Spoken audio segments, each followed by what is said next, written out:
Olá, pessoal. Nós estamos começando hoje o quarto bimestre, livro módulo 4, com a matéria de função. Mas vamos lá, a ideia de função. A gente já estudou anteriormente que a grandeza é algo que ela pode ser medido ou contado. Exemplo, o tamanho, a altura, a medida em quilômetros e assim por diante. Só que existem situações que a gente precisa de mais de uma grandeza.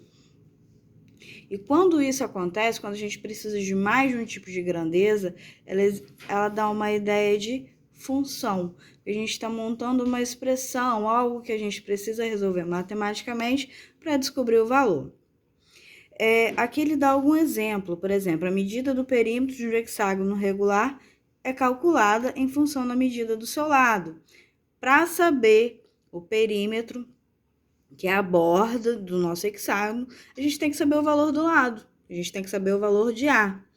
Exemplo, para saber a quantidade de água que a gente desperdiça, a gente precisa ver o quê?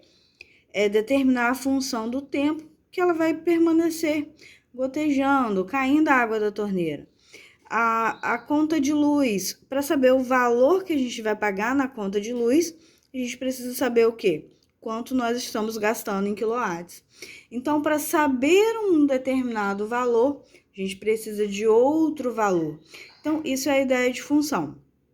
Um exemplo bastante utilizado é quando a gente vai abastecer o carro. Por exemplo, a quantidade de etanol abastecida em litros e o total a pagar. O valor do etanol, como está na bombinha aqui, é R$3 o litro. Então, se a gente colocar 1 litro, vai pagar 3, 2, 6, 3, 9, 4, 12.